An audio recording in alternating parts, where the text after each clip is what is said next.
Hi, I'm Rob, and welcome to the Edtech podcast. You've got a bit of the Liam Gallagher, haven't you?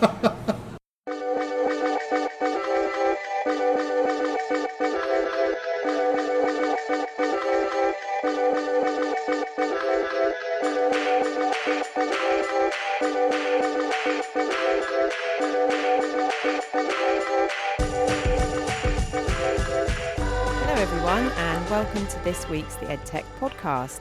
Another busy week, first off moderating a panel at the Firefly Learning conference entitled Are Parents' Evening and Reports a Waste of Time?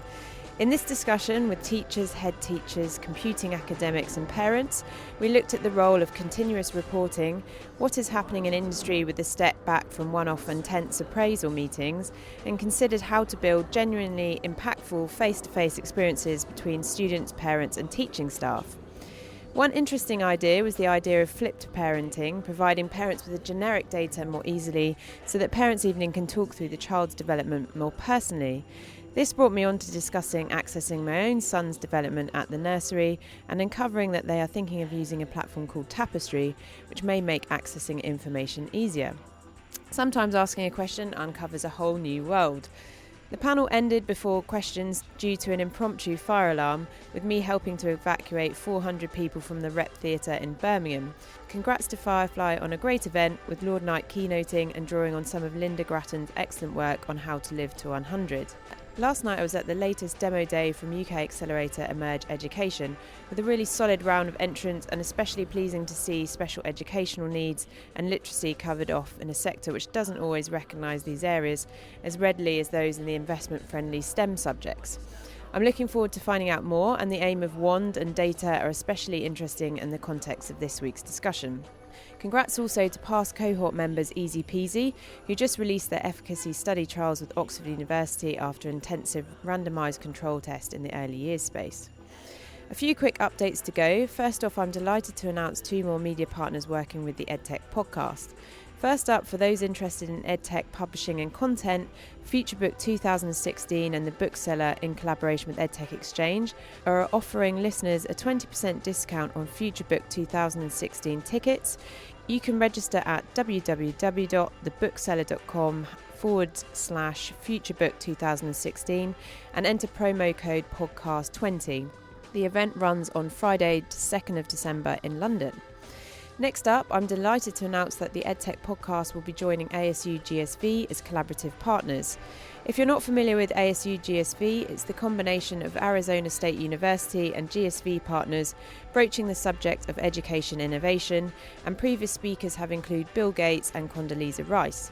The event runs next May 8th to May 10th in Salt Lake City, Utah, and the EdTech podcast will be on site recording some of the most promising innovations and addressing some of the outstanding questions in EdTech.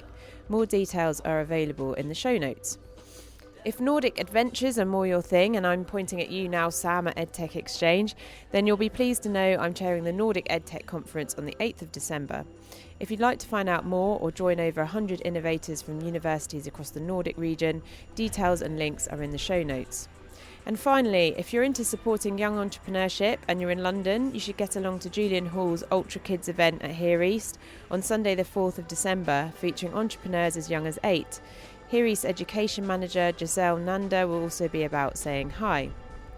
Right, news and events over, so straight into this week's podcast episode with former Assistant Headteacher Rob Eastment from Firefly Learning. We are in discussion about a new survey commissioned by Firefly from YouGov on the opinions of head teachers, deputy heads and SLTs at secondary schools on data transparency.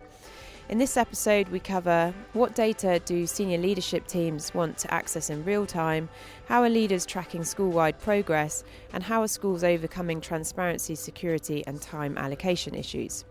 It's a great ramble chat, thanks Adam Buxton, taking in data and the aviation industry, great reads in this space and past anecdotes on data in schools. I hope you enjoy. Do feedback at Podcast EdTech, and you can subscribe at iTunes, Stitcher and Pocket Cast. Have a good week.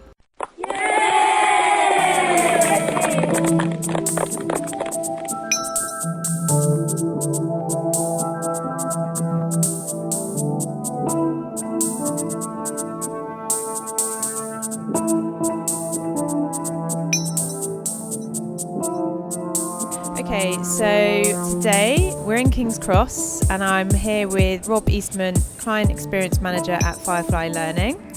And we're in King's Cross because Firefly are based in Hammersmith and I'm based in Hackney, so it was a good compromise in the middle. Halfway house. Yes, indeed. And we're here today to talk about the findings of a new YouGov report Firefly have commissioned on data transparency in state schools. And for the benefit of those listening, I've done my homework, and Rob, you used to be an assistant head and head of digital strategy at the Duke of Kent School. That's right, yeah. And also you completed a master's in educational leadership with a dissertation on introducing a virtual learning environment to schools, a case study. So I'm sure that was really helpful in the Firefly interview. Actually, the Firefly helped me with the dissertation in the first place. There we go. Because I was introducing that VLE at the school. So I was able to use that as a model to work from. But I did happen to drop in that, do you know what, I've got this dissertation that you might want to read. But it was good. It gave me a good insight into what's working in schools and what isn't working in schools. That sense of, I had to critique and basically look at what I did that had gone really, really well and look at what had not gone so well and how I would do it differently next time. So it was a really interesting piece to do. To jump straight back in with the YouGov reports, firstly, can you tell us a bit about the process of working with YouGov on this report, who you surveyed and why you thought it was important? So the group that we looked at really in the report was senior leadership, because we're now at the stage, I think, with Edtech where teachers using it successfully. It's becoming more and more embedded in classrooms and we're seeing an impact in the classroom. But actually the next step is we're getting requests from deputy heads and senior managers who it's all a bit vague and abstract. We know they're using it and the kids seem to like it and the parents are saying good things about it and the teachers are all positive, but actually we're not 100% sure how they're using it, what it is that they're doing. So I think there is a sense of the investment. If we're going to invest time and money and effort in this, we'd like to know that it's being used properly. We'd like to get a sense of what's going on, but also actually they're using it for students. Students are achieving results. Ultimately, the education of the child is what we're about, and we want greater oversight in what is happening within that. So going back to sort of being able to measure the impact as well, but also to track that investment as you would with anything else, I suppose, which is quite funny because the executive head teacher I just mentioned was talking about how she uncovered after 3 months a box full of 30 iPads that had never been used. So that's always, I suppose, an example of what we're talking about. It's quite an expensive version of finding £5 down the back of the sofa, that is. Yes, I suppose, yeah, so it's good and bad. Yeah. And the report, I believe, is on state schools, whilst my understanding of Firefly is that you have a more traditional reach with private schools. So my question there is, do you think state and private schools suffer the same problems when it comes to transparency? Yeah, I think they do. I think, but for different reasons. So I think traditionally private schools have been able to be a little bit more able to step back from the whole league table process and constantly tracking and monitoring, and therefore if they do monitor achievements of students or they are monitoring standardised tests, they're monitoring it for their own purposes as opposed to we need to feed this information to county councils and government and what have you. And so I think although they're both trying to track it, they're both trying to track it for different purposes. I think that the problem historically the problem in the state sector has been this issue with the sheer amount of data that they're being asked to collect. And state school teachers are very much under the cosh when it comes to the paperwork and the hoops they're having to jump through and stuff that actually is getting in the way of what you want to do in the classroom. And that's the biggest issue, I think, with data collection, is somebody's got to collect it.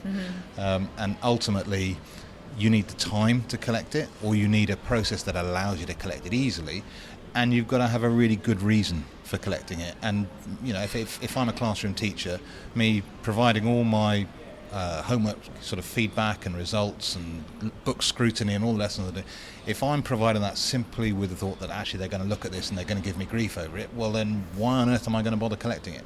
So it's making it easy to collect, but then also having an awareness of what that data is going to be used for. So that's really interesting because I saw that when you asked the senior leadership teams what they could do that would improve school performance, they said, number one, reduce teacher workload, number two, enable parental involvement in their child's learning, and number three, give students easier access to resources. And then that brought me back to, I suppose it's probably about a year or so old now, but the Government Workload Review Challenge survey, and that was of 44,000 teachers. And I think marking and data collection were two of the three working groups that came out of it.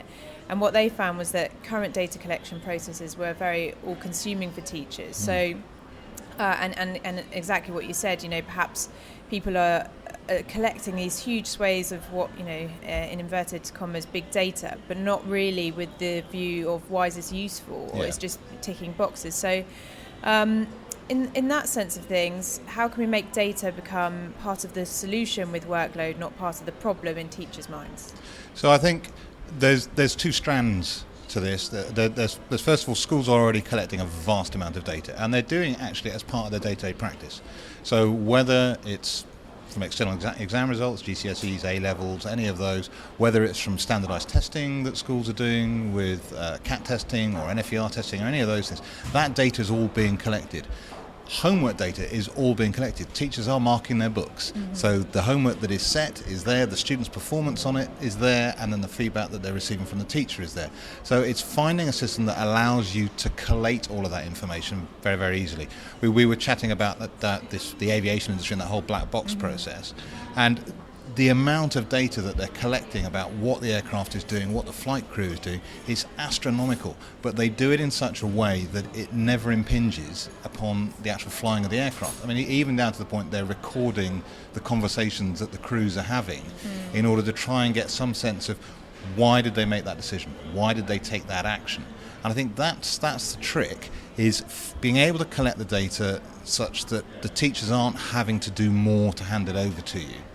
But the performance of the student, if you like, that feedback process is only part of the equation, if you like. There's the other aspect, which is, all right, so what happened that got the student to bring about this performance? And so there you're looking at, I mean, you used to do things like book scrutiny, and you would do lesson observations as part of that ongoing process to see what is going on. It's incredibly time consuming. It can feel quite uncomfortable being observed. Talk to any teacher. Nobody wants to be observed. And so finding a system that allows you to get a bird's eye view of what's going on in the classroom, as well as a good IT solution will allow, and that's what IT does. It gathers information and then is able to disseminate it. And so finding a proper IT solution that will gather the information that you need and from all the different sources that it might come from, but in such a way that there isn't an ongoing impact with teachers, and yet it's able to collect it from a wide variety and put it all easily accessible for SLT. And I think if we can crack that nut, well, we've got that part of it sorted out. Observation is slightly trickier, and I know schools who have dealt with it in different ways. I know a guy who was on my Masters, actually. He was one of the lecturers on the Masters, and he said they took the largest classroom in the school and basically chopped off about a third of it to put a viewing gallery into it. And it was a sort of two-way mirror, so people could sit in there. There wasn't a sense that you were being observed. And teachers were invited into this room to teach lessons and be observed. And initially, there's a sense of, why am I being observed? This isn't so good. Well, it is. Yeah. It is a little bit. But actually, they did a whole thing. They did a whole mindset approach. Was no. If we're inviting you in here, it's because you're really good, and we want people to watch you and learn from what you're doing. And eventually, it almost became a bit of a badge of honour amongst the teachers. Have you been asked into the room yet? Teaching hospitals do it. They have theatre observation galleries where you can watch operations taking place. So I think that approach to being able to learn from what the best are doing, rather than we're watching you to see what you're doing wrong, it's a really good way of disseminating best practice. Well, that's what we were talking about before we started recording, about in the healthcare industry, the same thing of this hesitancy to give up data. Is this going to be, especially when you consider private healthcare, how is this going to mean that I'm ranked and that kind of thing?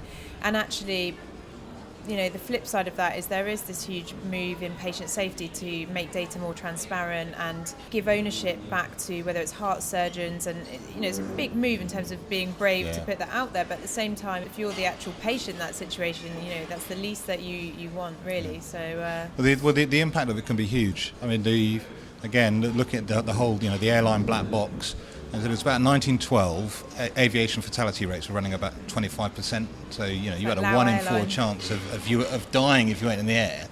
And then 100 years later, sort of 2013, there was something like I think the stats are like 3.6 million commercial passengers, of which 210 died as a cause, or as a result rather, of accidents. I mean, that's an astonishing turnaround, and it's because of their approach to data and how they use it. And you recommended a book earlier on this subject. Yeah, Matthew Syed, the black box thinking. It's a really interesting approach to evidence-based strategy, effectively, and he uses, funnily enough, he uses the aviation industry. He talks about the health service and the health industry, but he also looks at sort of political systems and how it's used, whether it's used, but also how people respond to it. And he has this two-pronged approach. You do need the right mindset. You do need to be looking about, this is about improvement, but as you said, you've got to be absolutely open with that data, because if you're not, everything you get, every decision you make will be flawed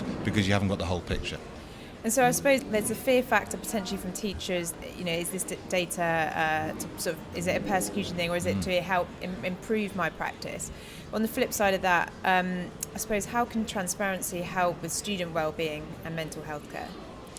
I think, again, John Hattie talks about visible learning, and visible learning being a two-way street. I've got to be seen to be teaching, i.e. the student has got to see that I'm teaching them as much as I've got to see that they're making progress. And I think as well it means that students can enter an educational process where the education is not imposed upon them.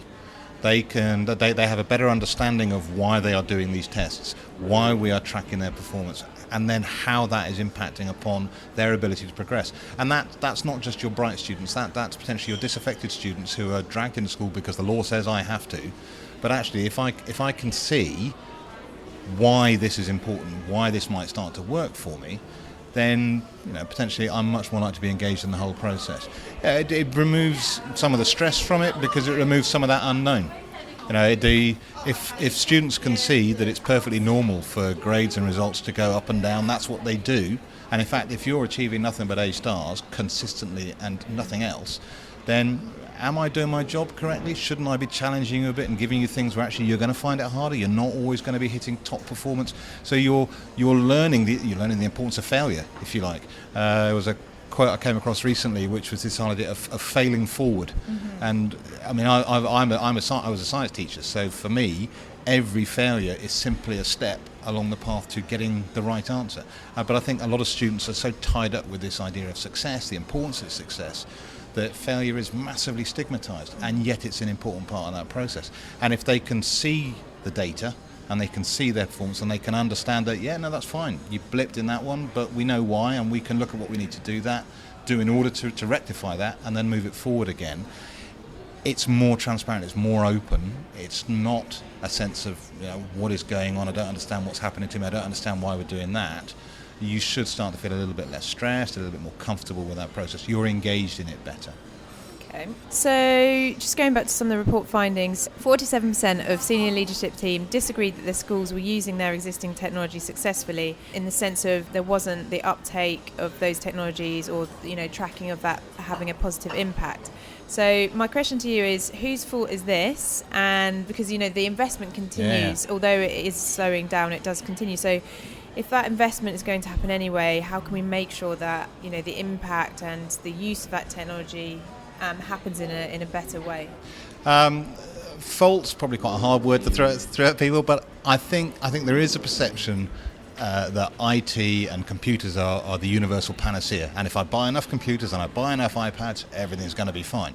I did a blog post recently where I likened it to buying a car, and said, if I bought a car and just thought that's it, I don't need to learn how to drive, and I don't need to service it really. The car's going to be absolutely fine. Actually, things wouldn't last very long, and that I think is the biggest issue with IT. People plop it in and assume it's going to fix, and it doesn't. The staff need to be shown how to use it, but not actually just these are the buttons that you press, but teachers have a complicated job, a job which changes all the time, and they need to understand why they should be pressing these buttons, in what context, how is this going to work for me, how does this sort of integrate with the way I teach. So they need loads and loads of context in their training, and they need to have a really good understanding. So training is an important part of it, but also what I referred to in the blog as the servicing of it.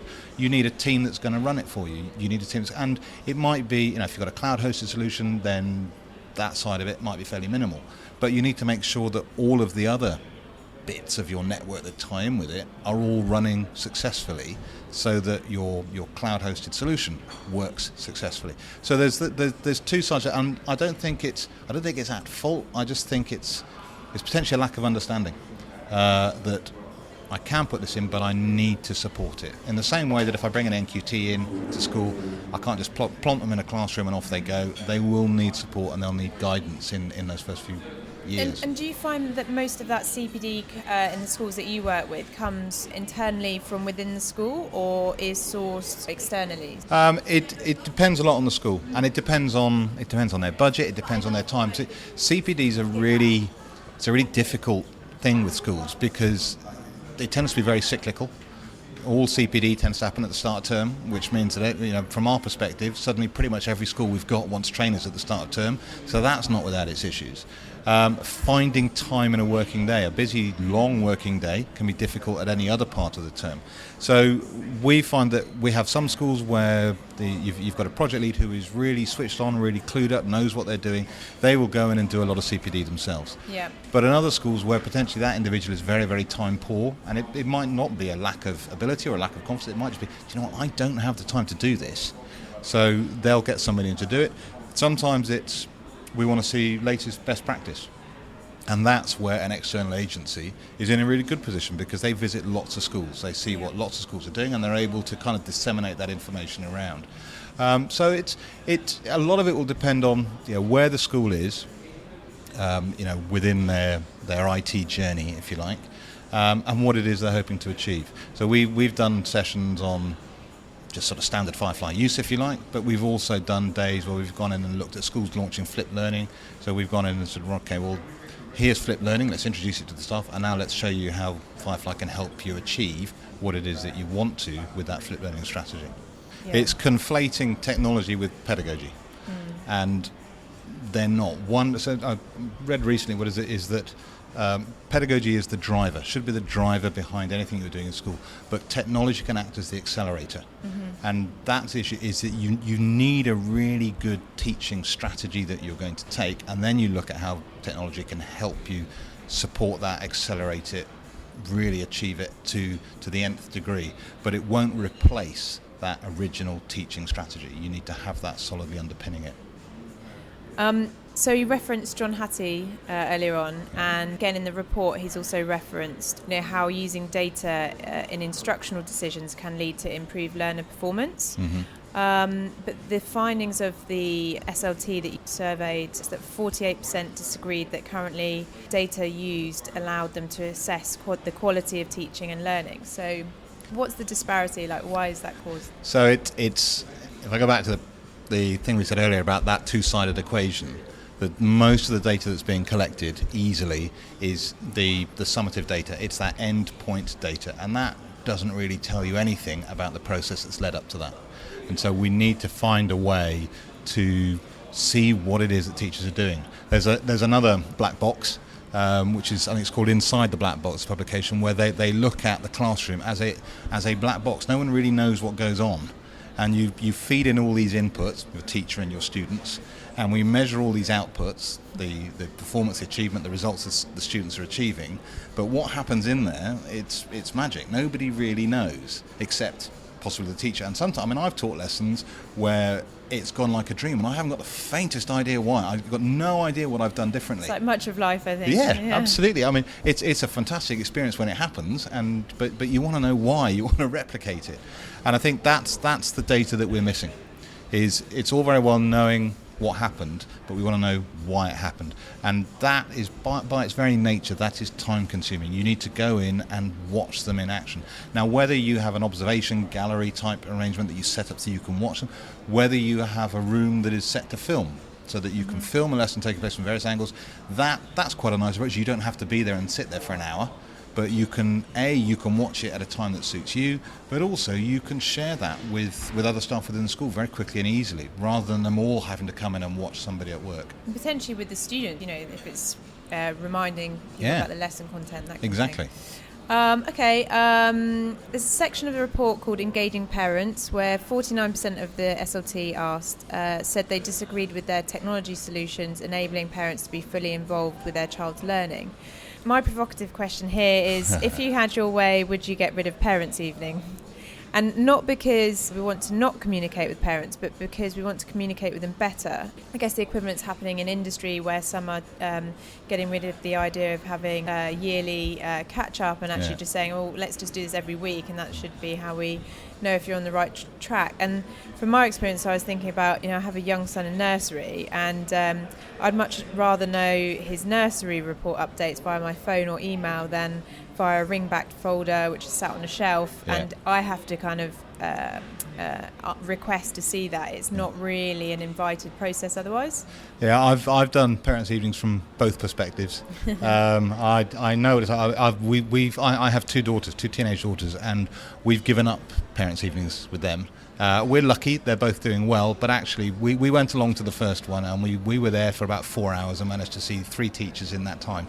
It's a very big school, and it was an absolute nightmare. And at that point, I came back, as you can imagine, in a great mood, muttering to myself that we're never ever doing that again. But then I've sat in parents' evenings, and we used to have sort of 10 minutes per parent or per family would come in, and you would start at 4:30 and you'd finish about 9 o'clock, and you did not stop. They would literally come through like a conveyor belt. But that 10 minutes it wasn't a waste of time, but it could have been used so much more effectively. And if you think about, if we take it as a 10-minute sort of period of time, and we start to break up how that 10 minutes is used, and there'll be a reasonable amount of it will be taken up. So this term, this is what we've been doing. And then there'll be that, and that might be sort of 3 or 4 minutes of it. And then you might have another 3 or 4 minutes where you're looking at, and this is how your child's performed. Let's have a look at some of the work and the grades they've got. And then you'll have, say, 2 minutes left where you talk about, so what are we going to do next? And the really crucial part of that conversation is, what are we going to do next? It's also the only part that can really take place face to face. Yeah. All the rest of it, you can provide them with curriculum booklets or whatever you like, documents, breakdowns, anything online which says this is what we're doing this term, so they can see that. If you're sharing homework feedback and standardized data with them, anything like that, then they can also see how their child is performing. So they could come to that parents' evening with all of that 6-7 minutes flipped parents already evening. done. Yeah, flipped parenting, if you like. And that means that you then have 10 minutes where you can talk about, okay, so they've done really, really well. How shall we stretch them? What would you like to do at home with them? That sort of thing. Or actually, you know what, we're not quite where we want to be yet. So let's agree a strategy. And ideally, the child is in on that conversation as well. So you've got the child, the teacher, and the parents all agreeing, this is what we're going to do to go forward, in order to get the very best fit, to make you feel more comfortable. And it might not even be, I've taught kids very, very bright, but actually my concern with them was how they were interacting with their peers in the class. They were struggling, or they were very introverted. And so, do you know what? And I've had this conversation with parents. I'm not worried about him academically. I'm worried about him because he's struggling to get on with his friends. So that should be our core aim, if you like, over this next term, because at some point he's going to leave this nice safe school environment and go on to a much bigger school, or he's going to go to university, and it's going to be a difficult thing for him to pull up. So you can really focus on the all-round education because you've got time to do it. All the other bits, the bits that you don't need to be around for, that's all been dealt with already, again, by technology. That's really interesting, and I guess how I'm imagining when those conversations currently happen, where you're trying to sort of broker a deal or a strategy or an agreement between the parents, the senior leadership team and the student, is usually when it's got to a crisis point and you're in the head teacher's office and it's like a negative thing as opposed to... And everyone's very, very flustered and very, very tense, and it's not necessarily tempers are rising, but people aren't in a frame of mind to negotiate, shall we say. Yeah, very diplomatic. Okay, and then, so more than 80% of SLT said they would welcome daily access to student grades, attendance and departmental performance. What I wanted to ask you is, do you have a picture on how regularly, and obviously this depends per school, or your sense of they are currently accessing this type of information? It will depend a lot, again, on the size of the nature of the school. I know some small schools, for example, the director of studies or the deputy head academic will be teaching a significant timetable, and so they'll be grabbing that data as and when they can. And that might be once a week, that might be once a month, that might be towards the end of term when you're tracking back and seeing what's happened. So that's simply a time issue, trying to balance that with everything else. A very large school where they've got someone who, that is the 90% of their role is to monitor teaching and learning and performance of students, they would be able to do that far more frequently. And again, it depends on the nature you've got coming through to you. If you're only collecting standardized data and exam results, things like that, then you're going to look at it when those results come out, and those come out, that's information only comes out 3 or 4 times a year maybe. But of course by that point it's kind of too late. A lot of the damage has already been done. But if you're able to track how a cohort is performing, even half-termly, and just have a quick track back and look at their grades and so on and so forth, then that gives you a much better indicator if there is a move occurring, you've got time to respond to it. I was at Brighton, teaching in Brighton for a number of years, and we had sort of interim grades that went out, and they went out every 3 weeks. And I know the deputy head there, I know him very well, and I know that part of his job, and actually not just his job, actually what he wanted to do was just look at each child, and you're looking for patterns of behaviour. You're not looking for, right, this is a disaster because his grades have gone down by one sort of level, or it's not a cause for rejoicing because they're suddenly going up. It's a flag, and it's wondering why that's happened, and then investigating, just seeing, okay, they've dipped. And it can be something literally as prosaic as the hamster died at the weekend, and therefore when he sat this test he wasn't feeling very happy, and so he wasn't focused on it. But it just allows you to keep an overview of what is happening, and if there are anything unusual taking place, then there's that flag coming up to say, we just need to find out what's happening here. Might be suddenly an entire class's grades are rocketing up. Well, that teacher might be doing something amazing. Or it might be the topic that they've chosen to do with them at this point has really engaged them. But find out what it is, because then you can learn from that. You've got that evidence. Let's learn from it. In some schools, some of the larger MATs have a head of data person. Do you think other schools will follow in that direction, or? It's a really good... I think it's a really good strategy to have someone to manage it, because we're talking about using data effectively. The more data you've got, the better.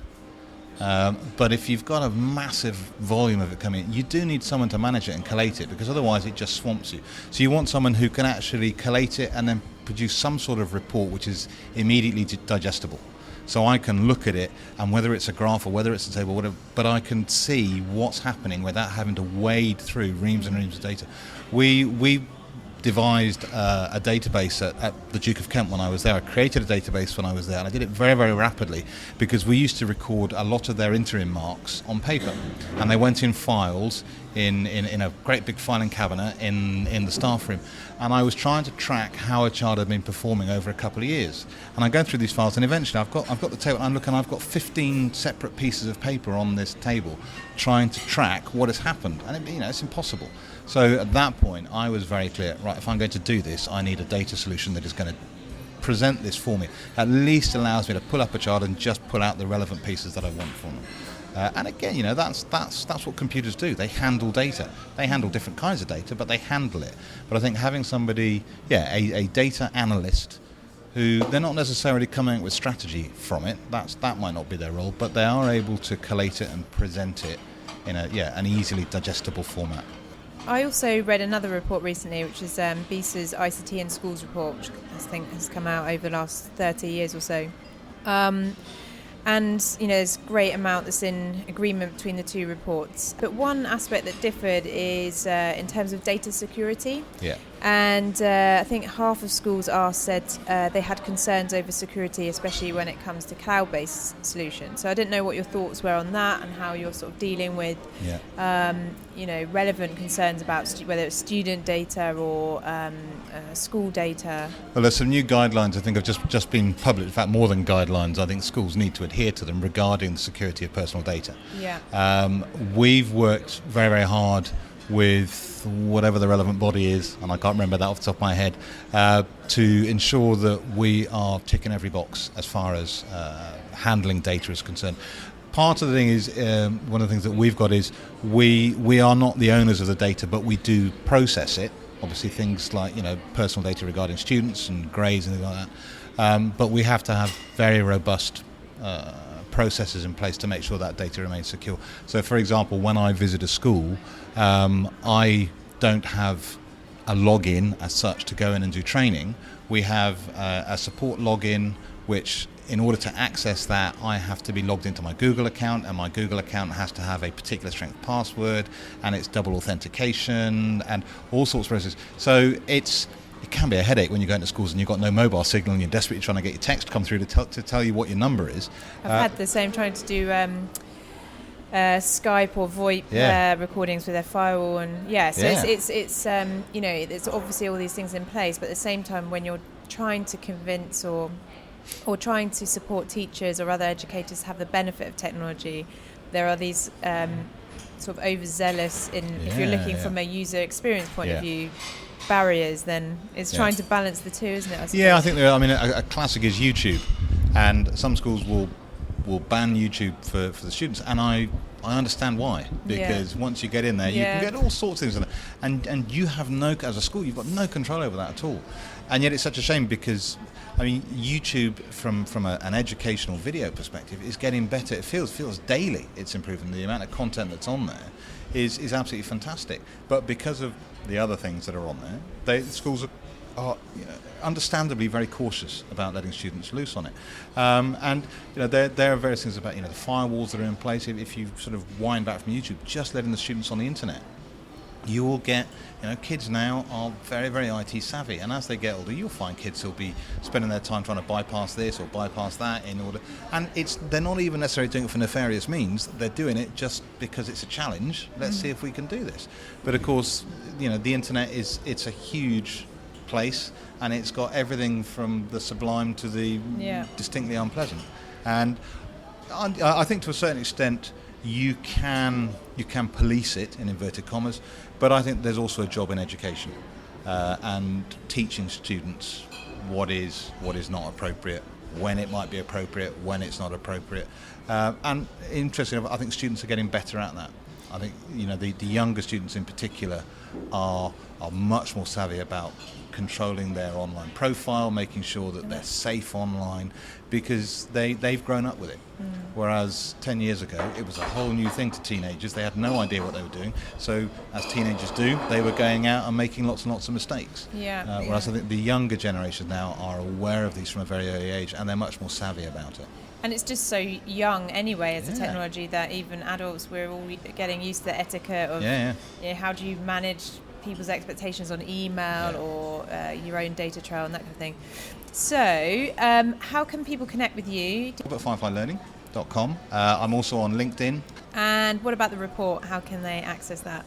So the report is going to be available on the Firefly blog.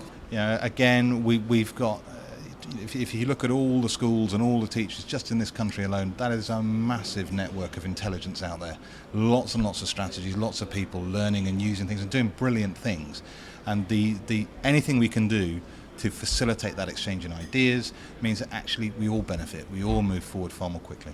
And have you got any shout-outs that you'd like to make of people that you do think do amazing things out there that others should go and investigate, or there are other particular senior leaders that you think are doing fantastic things, or schools, or? So some of the ones that stand out, there's Yvonne Mitchell at Fetties up in Scotland. They've done some fantastic stuff. I came across Graham Starkey down at Felton Fleet, so the other end of the country. Had a quick look at his site recently, and they've got some great stuff with student collaboration, student creating pages on their site, and then teachers commenting on that. So actually using it not just as a repository for information, if you like, but actually a working environment for the students to operate in. And then we've got my old friend Sheridan Masters out at Geradong in Brunei.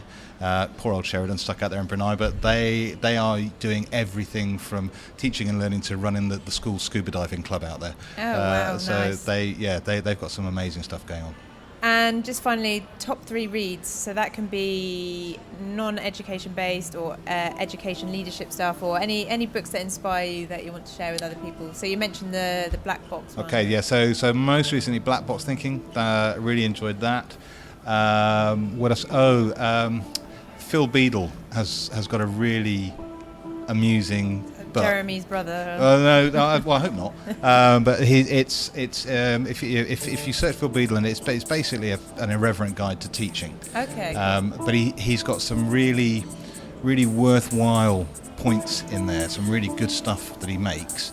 But he does it in a way which you just can't help laughing. If you've ever been a teacher, there's stuff in there which you'll completely identify with. So it's a good stocking filler if you have friends that are teachers. Yeah. And if I'm reading something which is should we say not self-improving, I'm a big fan of John Connolly, funnily enough, a fellow Irishman who writes some really good thrillers. So if I need to step away from the world of academia for a while, he's quite a good way of going about it. Perfect. Well, thank you very much, Rob. It's been great speaking to you. It's been a pleasure.